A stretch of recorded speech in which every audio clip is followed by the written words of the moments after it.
a cause of fervor.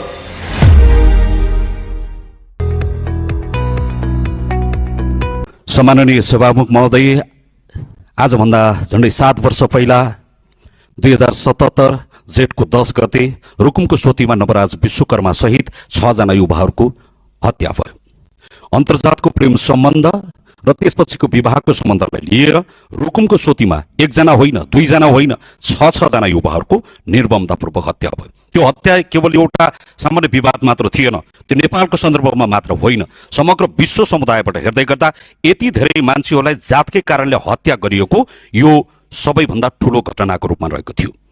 रुकुममा 6 जना युवाहरूको हत्या हुँदै गर्दा कालीकोटको नरहरिनाथको वडा नम्बर 5 मा मना सार्की नाम गरेको 1 जना जनप्रतिनिधिले धारा छोएको न्युमा उनको हत्या भयो।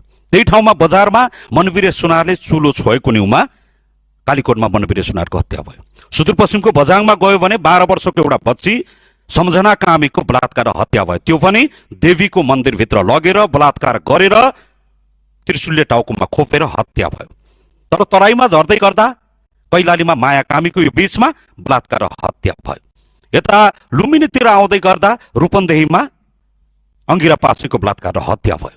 तराईमा जाँदै गर्दा शम्भु सदाहरू लगायत धेरै दलितहरूको हत्या भएको छ, त्यो पनि कहाँ प्रहरीको कस्टडीभित्रमा हत्या भएको छ। खोटाङतिर जाँदै गर्दाखेरि रेविका परियारको बलात्कार हत्या भएको छ। म्याग्दीमा मिना परियारको बलात्कार हत्या भएको पनि धेरै भएको छैन। केही समय अगाडि मात्रै सुर्खेतमा इनिसा विकको बलात्कार हत्या भएको छ। सम्मानित सभामुख महोदय, आजभन्दा 8 वर्ष पहिला काभ्रेको 5 खालमा हत्या गरिएका अजित मिजारको लास अहिले पनि काठमाडौँको टिचिङ अस्पतालको मुर्दाघरमा थन्किएर बसेको छ। दलित उतापट्टि लास बनेर बसेको छ, जिउँदो दलित उतापट्टि दास बनेर बसेको छ। सम्मानित सभामुख महोदय, आजभन्दा 12 वर्ष पहिला दैलेखको तोलीको नौमुले गाउँपालिका वडा नम्बर 1 तोलीको भाङ्गारी भन्ने ठाउँमा सेते दमाईको छोराले अन्तर्जातीय विवाह गर्दाखेरि उनको हत्या भयो। म यो बीचको 12 वर्षलाई मात्रै फर्केर हेरेको छु। नेपाली उखानमा भनिन्छ 12 वर्षमा खोला फर्किन्छ। यो 12 वर्षलाई मात्र फर्काएर हेर्दै गर्दै यो बीचमा धेरै दलितहरूको हत्या भएको छ, बलात्कार भएको छ, जातीय हिंसा भएको छ, जातकै आधारमा धेरै दलितहरूलाई मारिएको छ। यो बीचमा नवराजको आन्दोलनलाई भेरी नदीमा 6 जना भाइहरूको मुखमा दागबत्ती दिएर त्यहाँबाट एउटा संकल्प गरेर आन्दोलनमा आउँदै गर्दा माइतीघर मण्डलामा मैले धेरै लामो समय बिताएको छु। हात खुट्टामा नेल लगाएर दलितले न्याय कहिले पाउँछ भनेर हामीले त्यो एउटा आन्दोलनको प्रारम्भ गरेका थियौँ। माइतीघर मण्डलामा लामो समय बसेर सरकारतिर औँला ठडाएर लामो समयदेखि हामीले प्रश्नहरू गरेका छौँ। सम्मानित सभामुख महोदय, तर यतिका प्रश्नहरू गर्दै गर्दा कहीँ कतैबाट ढुङ्गो मुडो कहीँ कतैबाट कसैले चुक्क बोलेन। यो लामो समयमा हामीले काठमाडौँको माइतीघर मण्डलामा 45 दिन बस्दै गर्दा त्यति बेलाका राष्ट्रिय स्वतन्त्र पार्टीका सभापति जो अहिले हाम्रो सभापति हुनुहुन्छ रवि लामिछानेले संसदमा उभिएर माइक समातेर माइतीघर मण्डलामा कहिलेसम्म खगेन्द्र सुनारहरू हातमा नेल लगाएर बस्ने हो र यो समाजलाई हामीले कहिलेसम्म यसरी नेल लगाएर राख्ने हो भनेर उहाँले विषय प्रवेश गराइदिनु भयो। म यहाँबाट आदरणीय पार्टी सभापतिज्यूलाई हृदयदेखि नै म धेरै धेरै धन्यवाद टक्राउन चाहन्छु।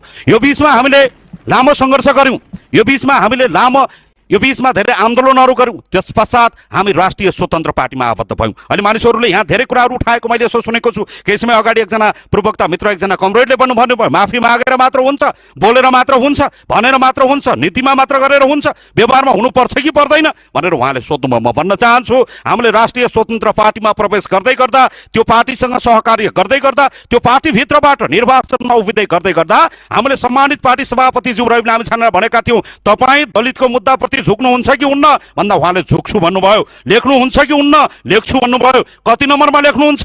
1 नम्बरमा लेख्छौँ भन्नुभयो। 1 नम्बरमा लेख्नुभयो। यहाँलाई धन्यवाद छ। त्यो कुरालाई स्वीकार गर्नुहुन्छ? स्वीकार गर्छु, म जान्दछु, म मान्दछु। सम्माननीय सभामुख महोदय, अहिलेको जिउँदो कोही पनि गैर दलितले यो जात बनाएको होइन, म यो कुरा जान्दछु। तर समाजमा भएको त्यो घृणा र त्यो पीडा सहेर बसेको दलितलाई त्यो क्षमा याचना गर्ने त्यो आँट, त्यो साहस कसैले गरेको थिएन।